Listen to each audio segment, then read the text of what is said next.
गौतम बुद्ध की शिक्षाप्रद कहानी जब कोई अपमान करे।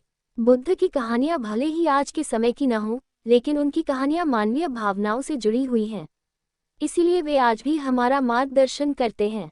यही कारण है कि बुद्ध की कहानियां अत्यंत लोकप्रिय हैं। इसीलिए आज हम आपके लिए बुद्ध की एक लोकप्रिय कहानी लेकर आए हैं, जिसका शीर्षक है जब कोई अपमान करता है। ये जीवन से जुड़ी कहानी है और इसलिए सभी को पसंद आती है। हमें उम्मीद है कि आपको गौतम बुद्ध की यह कहानी पसंद आएगी। एक बार बुद्ध किसी गांव से गुजर रहे थे। उस गांव के लोग उसे पसंद नहीं करते थे। उन्होंने बुद्ध को घेर लिया और गालियां देने लगे।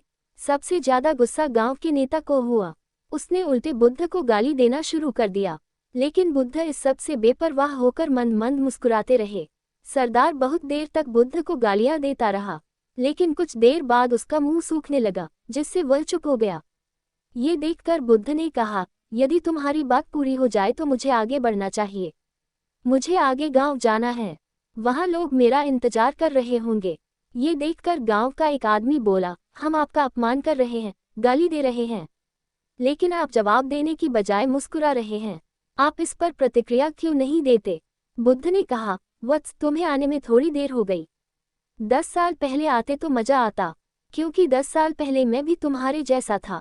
यदि उस समय तुम मेरे बारे में बुरा बोलते या मुझे गाली देते तो मैं भी क्रोधित हो जाता। इससे ज्यादा तो मैं तुम्हें गाली देता। संभव है कि वह शारीरिक हिंसा का भी सहारा ले, लेकिन अब मैं आगे बढ़ चुका हूँ। मैंने अपना सारा गुस्सा और नफरत पीछे छोड़ दी है। अब मैं उस जगह पहुँच गया हूँ जहाँ तक आपकी गालियाँ नहीं पहुँच पाती। तुमने मुझे गाली दी, ये तुम्हारी भावना है, लेकिन आपकी भावनाएं मुझ तक नहीं पहुँच रही हैं। मुझ पर इसका आरोप तभी लगाया जाएगा जब मैं इसमें भाग लूंगा। एक बार मैं उन्हें स्वीकार कर लूं, लेकिन मैं आपकी इस हरकत से तटस्थ हूं, इससे कोसों दूर हूं। यही कारण है कि मैं अभी भी पहले की तरह शांत हूं। ये सुनकर सरदार बोला, अरे ऐसा कैसे? मैंने तुम्हें गालियां दी हैं और पूरे गांव के सामने तुम्हें गालियां दी हैं। फिर इसे लेने या न लेने का क्या मतलब? बुद्ध ने कहा, वत्स, मैं कल एक गांव में गया था। वहां लोगों ने मेरा उपदेश सुना। वे बहुत खुश हुए। ग्राम प्रधान मेरे लिए मिठाइयाँ लेकर आए और मुझसे खाने का आग्रह करने लगे। मैंने कहा, मेरा पेट भर गया है, इसलिए मैं इसे स्वीकार नहीं कर सकता। ये सुनकर वह व्यक्ति मिठाई वापस लेकर चला गया, क्योंकि जब तक मैं कुछ न लूं, कोई मुझे कैसे दे सकता है? इसमें मेरी सहमति तो आवश्यक है ना? हाँ, यही तो है। एक आदमी ने बुद्ध का समर्थन किया। बुद्ध ने फिर पूछा, जब मैंने मिठाई लेने से इनकार कर दिया तो उन्होंने इसका क्या किया होगा? हो सकता है उसने अपने परिवार के बीच मिठाइयाँ बांटी हों। एक व्यक्ति ने उत्तर दिया।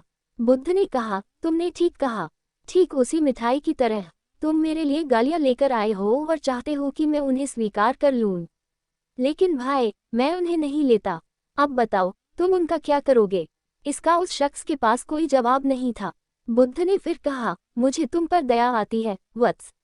अरे मुझे तो गुस्सा तभी आएगा जब मुझे ये गालियां मिलेंगी, और जब मैं गालियां नहीं खाता तो क्रोध का प्रश्न ही नहीं उठता। सरदार ने बुद्ध की बात पर कोई प्रतिक्रिया नहीं दी। शायद वह कुछ सोच रहा था। बुद्ध ने कहा, मैं अपनी आंखों से देखता हूँ कि गाली एक कांटा है, जो देने वाले और लेने वाले दोनों को क्रोध से पागल कर देती है। तो फिर तुम ही बताओ, मैं आंखों से भी कांटों पर कैसे चल सकता हूँ? आंखें रहते हुए मैं गालियां कैसे खा सकता हूँ? और होश में रहते हुए मैं क्रोध कैसे कर सकता हूँ? अतः मुझे क्षमा कर दो वत्स, मैं तुम्हारा उपहार स्वीकार करने में असमर्थ हूँ। इतना कहकर बुद्ध ने हाथ जोड़ दिए। बुद्ध की बात सुनकर सरदार लज्जित हो गया। उसकी आंखें भर आईं। वह कुछ कहना चाहता था, लेकिन उसके होठों ने जवाब दे दिया। और जब उसे और सहन न हुआ तो वह बुद्ध के चरणों में गिर पड़ा। दोस्तों, हम में से ज्यादातर लोग यही सोचते हैं कि हमारे दुखों का कारण कोई और है, और जब हम इस पर विश्वास करते हैं तो हम आत्मनियंत्रण की कमी और खुद को नियंत्रित करने में असमर्थता को नजरअंदाज कर रहे हैं।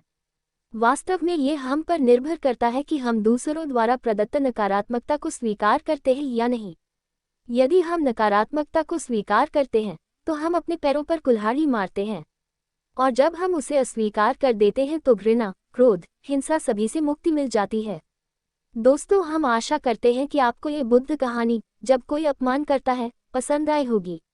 दोस्तों, हम आपसे फिर मिलेंगे ऐसे ही रोचक और उपयोगी कहानी के साथ। तब तक आप जहां भी हो खुश रहें और खुशियां बांटते रहें। धन्यवाद।